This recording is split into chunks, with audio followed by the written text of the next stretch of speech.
So today we are going to be refurbishing the afterburner Raptor exhaust, center pipe and back box and downpipe as well. It's not the afterburner downpipe because I don't think the afterburner does a downpipe. Don't know what the downpipe is, but we're going to be refurbishing that as well, and they're all 3 inches. We're not going to be installing it today, we'll install it in the next video. I got this second hand of someone that I know who has my old Subaru, and today we're going to be restoring it because the back box isn't too bad, but the middle pipe just needs sanding and polishing a bit, and the downpipe has taken a beating, so we're going to be sanding that back down using some exhaust thermal heat tape around the downpipe because it hasn't got any, just to protect it a bit better. And we're not going to be installing it in this video. I'm going to show you how to restore it in this one, and in the next video you'll see me install it. I wanted to make 2 separate videos because I didn't want to have to show you how to refurbish it and make it look new again and then have to install it because it would have taken too long.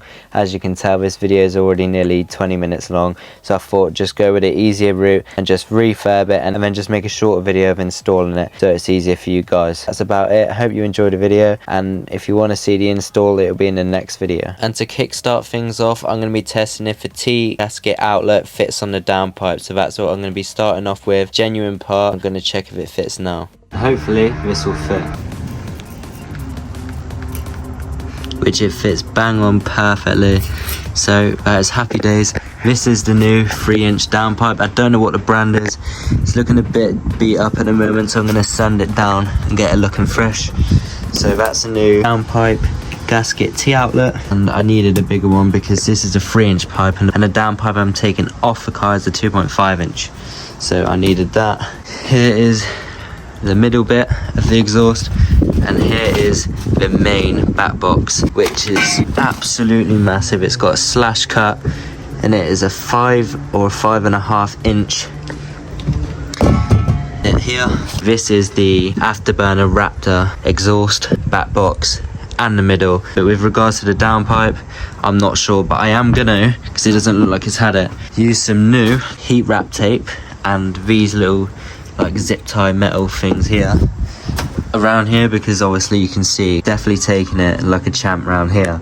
So to protect it a bit better, I'm gonna get some heat wrap around it and it should be pretty sound to go. At the moment it's got a 2.5 inch on the car, and this is now a 3-inch pipe, so it's going to be massive. I've got some new gaskets for there as well, so all I need to do is get this all connected up and then get it ready to go. But I am going to refurbish it a little before I put it on the car because it's looking a bit, like I said before, beat up. So I'm going to get on with that and be back with you once it's done. At the moment it's got a Miltech exhaust system on, which is definitely a lot quieter.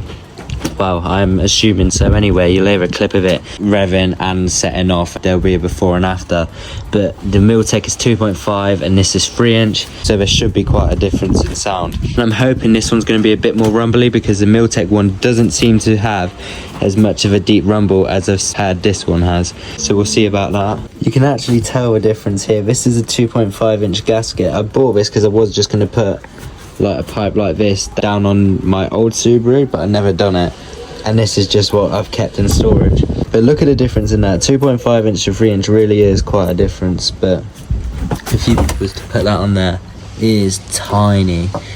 So I've got some replacement 3-inch gaskets here, and that should do a trick as it has the perfect amount of clearance. So that's what we're going to be putting on, and I'm going to get the heat wrap around the downpipe, get it all refurbished, and we should be good to go. Obviously, as you can see, this isn't brand new, it is brand new second hand, like Matt Armstrong would say.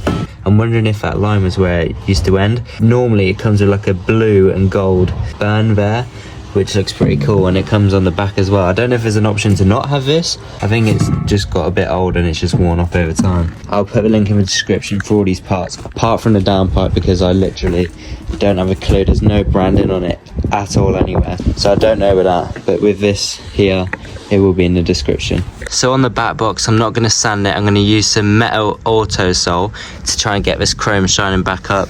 Same with on this back one here, but I am going to sand that one, just not the end of the back box, and I'm going to wet sand with a fine Scotch pad with soap and water to try and get this looking neat again. I'm not going to worry too much about the downpipe. Obviously I'm going to sand and Scotch pad it down. There is no need for me to polish it up because you're not going to see it anyway, but I will be getting it sanded down So I'm gonna get on with that now.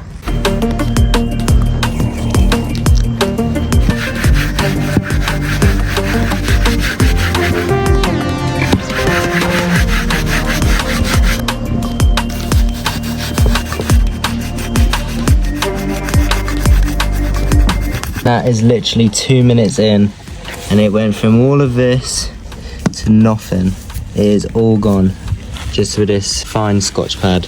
So that is how easy it is. With this it's a little bit harder because it's a bit rougher than what that is, but the more you keep sanding it, the better it will turn out. So I think that's as much as I'm going to be able to get off without completely sanding through the exhaust itself.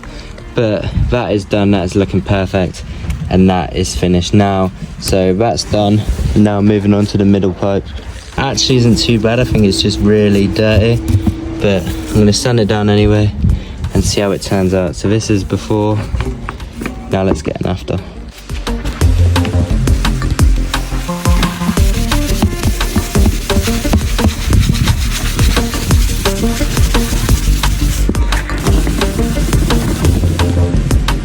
So this is the downpipe, and it definitely needs a good little sand down and hopefully get all this horrible brown colour and dust off. It's going to be a bit challenge. Obviously you can see it's got a bit gold there. That should go back chrome silver. It'll be a bit of a challenge. Same thing again, get all this done.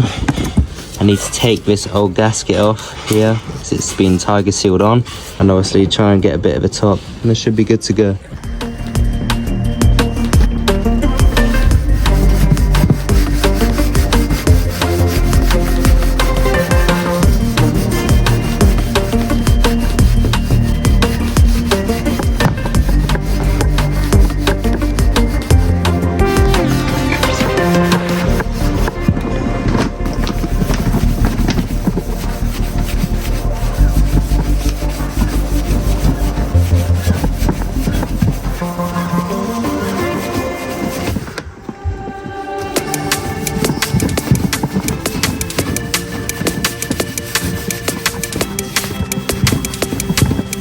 So I've just finished sanding it down. I've given it a quick clean over before I get to polishing it. Obviously I am going to wrap this top off, so I won't bother with that.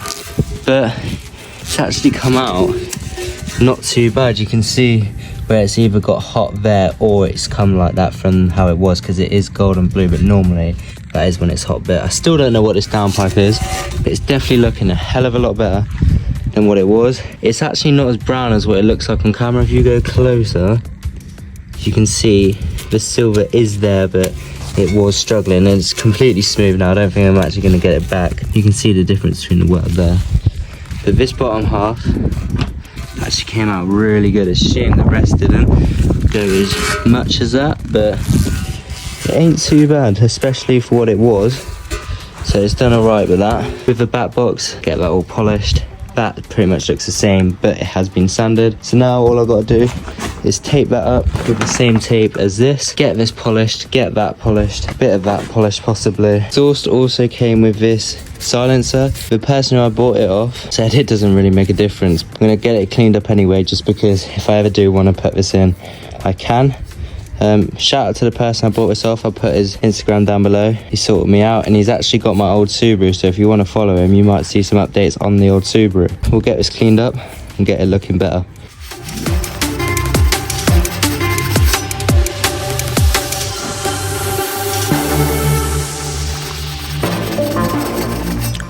And it is now done. That is looking a lot better than what it was. It was so dirty before, and it is looking nice and clean again. So when you put this in and out, it shouldn't be too bad. Now that that's done, I'm going to get that polished, and then it should all be ready to go in the car.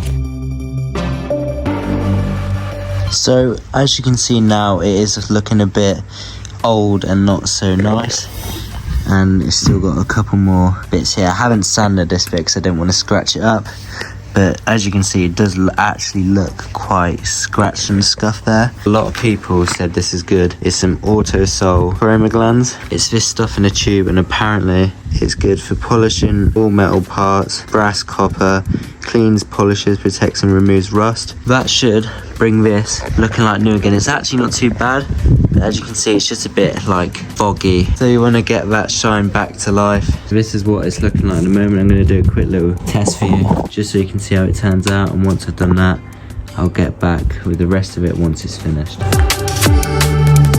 That is the colour it comes out, just white.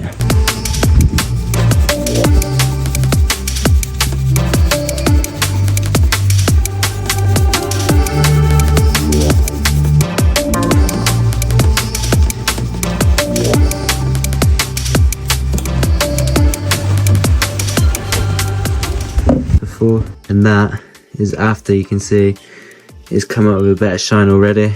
Obviously it's not going to be perfect because I've only just started, but that's what I'm going to do for the rest of it, and then I'll be back with you once it's done. Just from doing that little bit, you can see it's taken all the black off and it has gone onto here. That is about 20 seconds of work done, and it works that quick.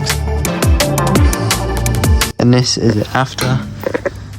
It is looking a lot better already. On camera, got so many reflections, but you can kind of see, not really, but it's a lot shinier than what it was. So that is what you want to use. The link will be in the description. You just apply it on with a rag and then buff it off, and you get results like this.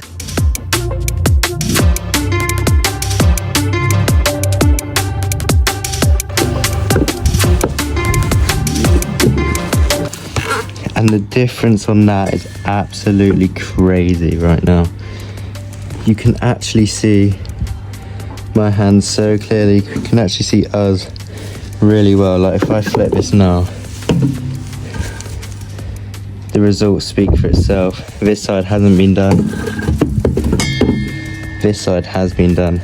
That hasn't been done as of yet. But that is what this stuff can do. This ain't a sponsor, but this is just a good quality product, so I definitely recommend it.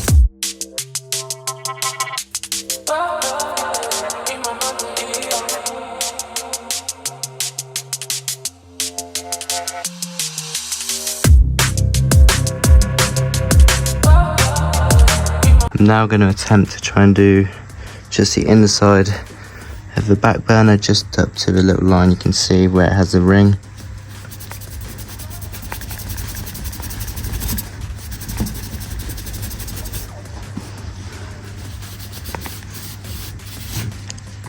And it's definitely going to work. It may take some time, but it'll be definitely worth it afterwards. So as you can see, it's definitely a lot shinier now.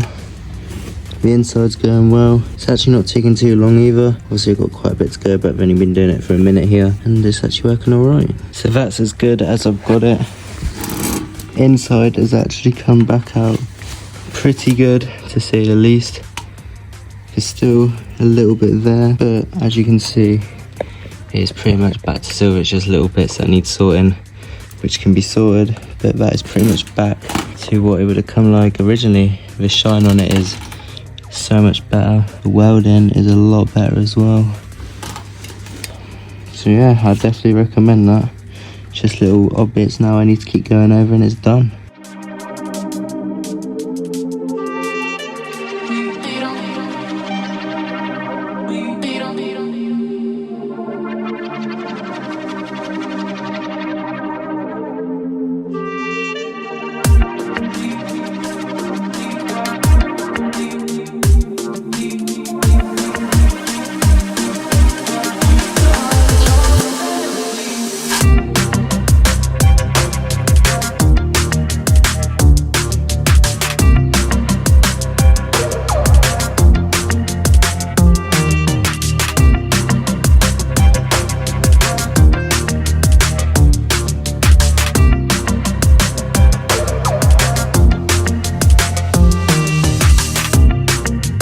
So I'm now going to install the thermal insulation exhaust tape onto the exhaust. This isn't sticky, it's made out of fiberglass though, so you want to wear some gloves so it doesn't get all over you, because it's some lethal stuff if you're using it bare hand. You've got these metal zip ties which go on Here's an example of how it works. I think I've done it back to front, to be honest. That's what I'm going to do. That's the downpipe now that I've sanded it down. This hasn't been polished because I want to make sure I get the exhaust wrap on. I don't want to polish it all if there's no need for it, because it is going to be covered. I'm going to get this wrapped up now, put all the zip ties on, and then I can polish where it needs to be polished. So they're doing the whole lot for no reason. This is the roll of the tape. As you can see, no stickiness, you just wrap it round, and that's why you have the metal zip ties just to clamp over it. I'm going to start from the top and work my way down.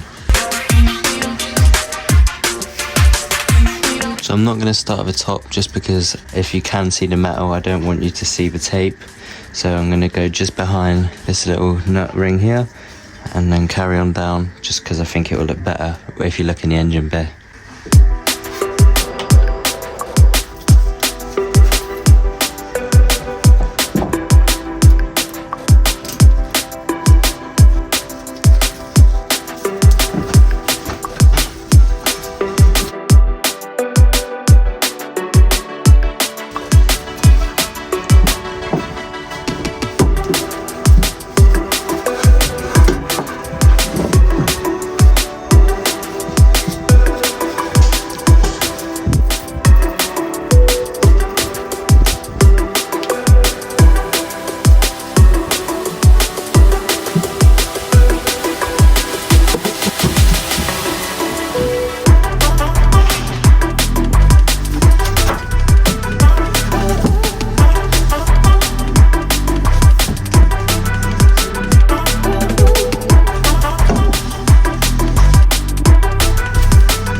It's now got the heat wrap on.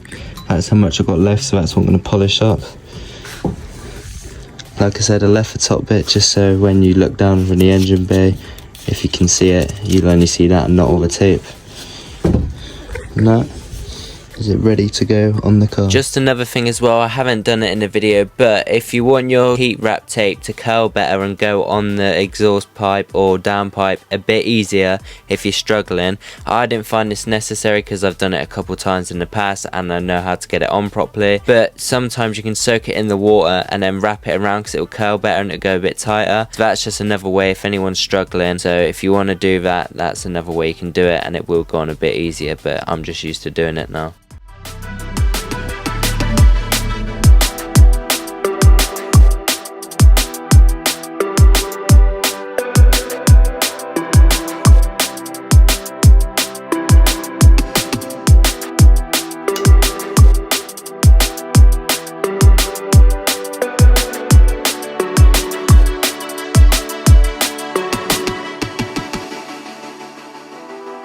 So all three sections are done.